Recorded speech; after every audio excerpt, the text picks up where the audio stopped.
Sir ಇವಾಗ ಈಗಿನ ಹುಡುಗರು ಏನು ಮಾಡ್ತಿದ್ದಾರೆ ಅಂದರೆ ಅವರು ಎಲ್ಲ ಕುಡಿತಕ್ಕೆ ಡ್ರಗ್ಸ್ಗೆ ಎಲ್ಲ ಅಡಿಕ್ಟ್ ಆಗಿಬಿಟ್ಟಿದ್ದಾರೆ.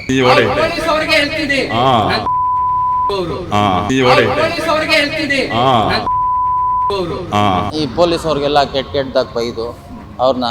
ಬಟ್ ಈ ಸರೌಂಡಿಂಗಲ್ಲಿ ತುಂಬಾ ಹುಡುಗರನ್ನ ಯಾರನ್ನೂ ಮಾತಾಡ್ಸೋಕ್ಕಾಗಲ್ಲ. ಸಣ್ಣ ಹುಡುಗರು ಇರಲಿ ದೊಡ್ಡವನಿರಲಿ ಒಂದು ಮರ್ಯಾದೆ ರೆಸ್ಪೆಕ್ಟ್ ಅನ್ನೋದು ಯಾರಿಗೂ ಕೊಡಲ್ಲ. ಹುಡುಗರಿಗೆ ಭಯ ಇದೆ, ಬಟ್ ಅದು ಸೇವಿಸಿರ್ತಾರಲ್ವ ಆ ಪದಾರ್ಥ ಆ ಥರ ಕೆಲಸ ಮಾಡುತ್ತೆ ಅವ್ರಿಗೆ.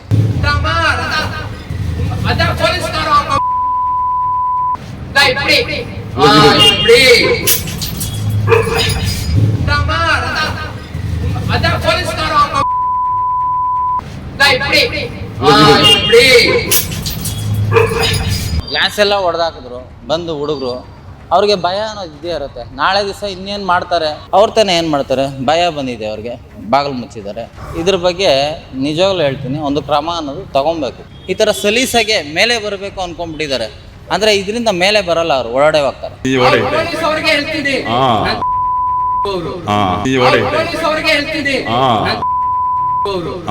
ಎಸ್, ಬೆಂಗಳೂರಿನಲ್ಲಿ ದಿನ ಬೆಳಗಾದ್ರೆ ಸಾಕು ಒಂದಿಷ್ಟು ಪುಡಿ ರೌಡಿಗಳ ಹಾವಳಿ ಹೆಚ್ಚಾಗಿ ಹೋಗ್ಬಿಟ್ಟಿದ್ದು. ಅದರಲ್ಲೂ ಕೂಡ GS ಪಾಳ್ಯದಲ್ಲಿ ನಡೆದಿರುವಂತಹ ಒಂದು ಘಟನೆ ಇಡೀ ಅಂದ್ರೆ ಸಾಕಷ್ಟು ಅಂತಂದ್ರೆ ಭಯಭೀತವಾಗಿತ್ತು. ಅಂತಂದ್ರೆ ನೇರವಾಗಿ ಬರ್ತಾರೆ, ಒಂದಿಷ್ಟು ಬೇಕರಿಯಲ್ಲಿ ಹಲ್ಲೆ ಮಾಡ್ತಾರೆ ಅನ್ನುವಂಥ ಆರೋಪ ಸಹಜವಾಗಿ ಕೇಳಿ ಬರ್ತಾ ಇತ್ತು.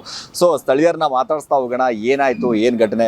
ಸರ್, ನಿನ್ನೆ ನಡೆದಿರುವಂತಹ ಒಂದು ಘಟನೆ ಇಡೀ ಅಂತಂದ್ರೆ ಒಂದಿಷ್ಟು ಬೆಂಗಳೂರಿನಲ್ಲಿ ಸಿಕ್ಕಾಪಟ್ಟೆ ವೈರಲ್ ಆಗಿಬಿಟ್ಟಿರುವಂತಹ ಸುದ್ದಿ, ಏನು ಹೇಳ್ತೀರಾ ಅದ್ರ ಬಗ್ಗೆ?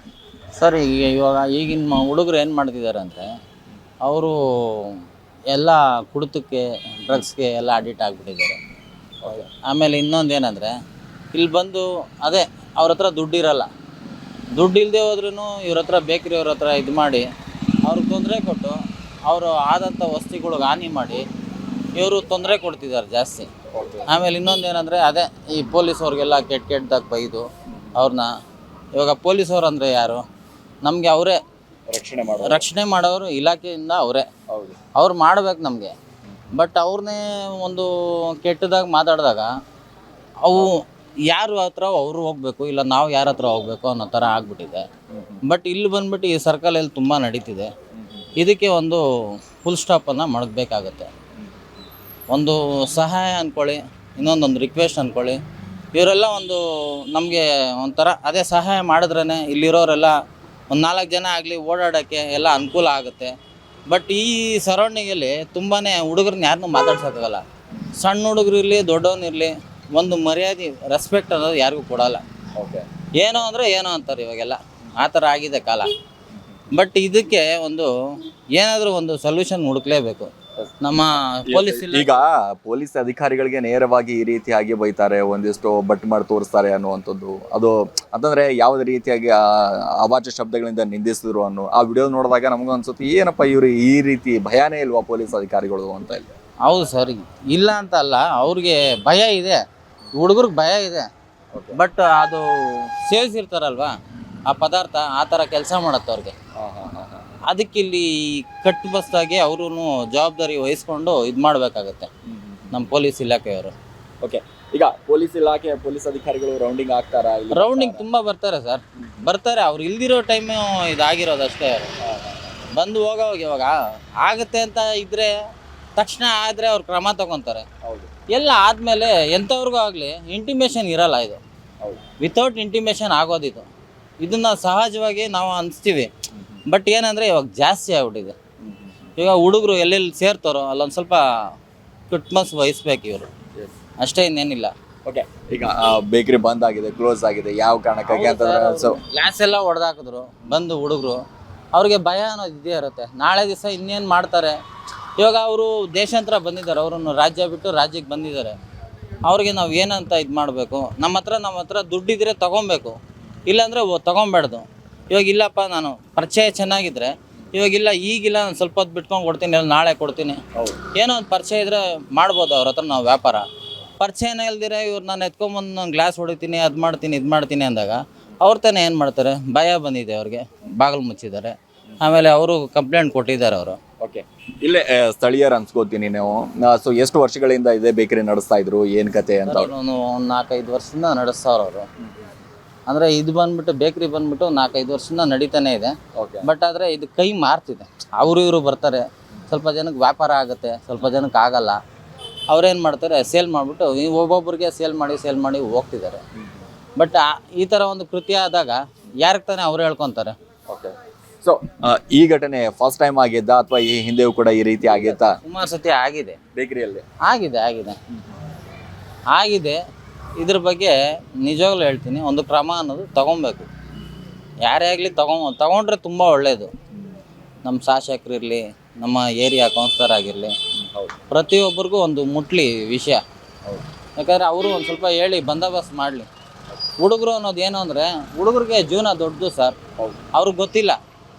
ಅವು ಇವಾಗ ಕಷ್ಟಪಟ್ಟು ಕೆಲಸ ಮಾಡಿ ₹1 ಎತ್ಕೊಂಬಂದು ಅದನ್ನು ಖರ್ಚು ಮಾಡಿ ಯಾವ ಥರ ಖರ್ಚು ಮಾಡೋದು ಅನ್ನೋದು ಹಾಕಿದ್ರೇ ಗೊತ್ತಾಗೋದು. ಇವಾಗ ತಂದೆ ತಾಯಿಗೆ ಒಂದು 4 ಜನ ಬರ್ತಾರೆ ನಮ್ಮ ಹತ್ರ.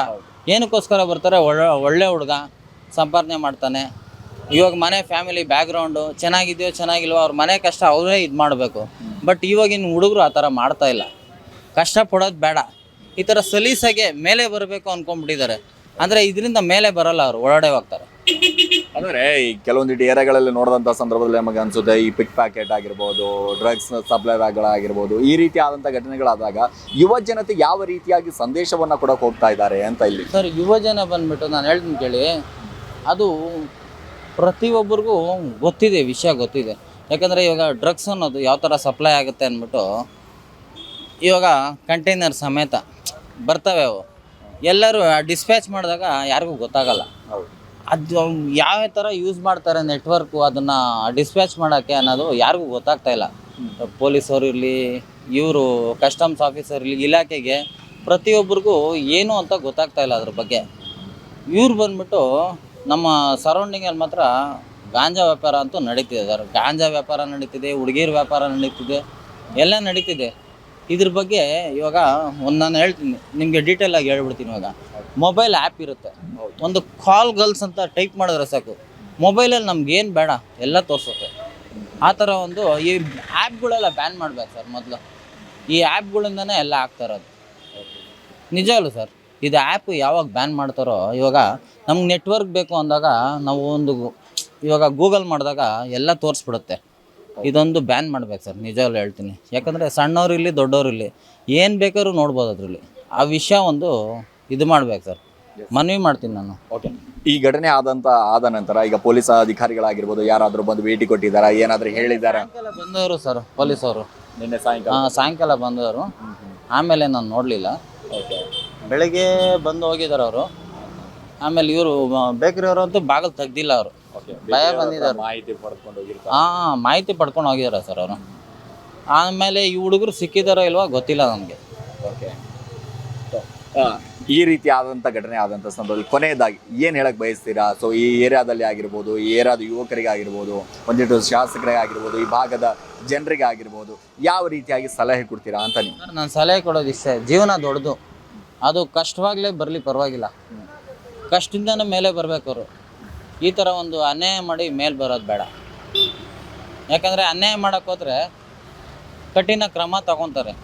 ಪೊಲೀಸ್ ಇಲಾಖೆಯಿಂದ ಕಠಿಣ ಕ್ರಮ ಆಗೇ ಆಗುತ್ತೆ, ಅವ್ರ ಶಿಕ್ಷೆ ಆಗೇ ಆಗುತ್ತೆ ಖಂಡಿತವಾಗ್ಲೂ. ಕಾನೂನು ಭಾಳ ದೊಡ್ಡದಾಗಿದೆ. ಹೌದು ಸರ್, ದೊಡ್ಡದಾಗಿದೆ. ಇವರು ಒಂದಿನ ಜೀವನ ನೋಡ್ಬೋದು, ದಿನ ಜೀವನ ನೋಡಬೇಕು ಇವರು. ಪ್ರತಿಯೊಬ್ಬರಲ್ಲಿ ನಾನು ವಿನಂತಿ ಮಾಡ್ಕೊಳೋದು ಇಷ್ಟೇ.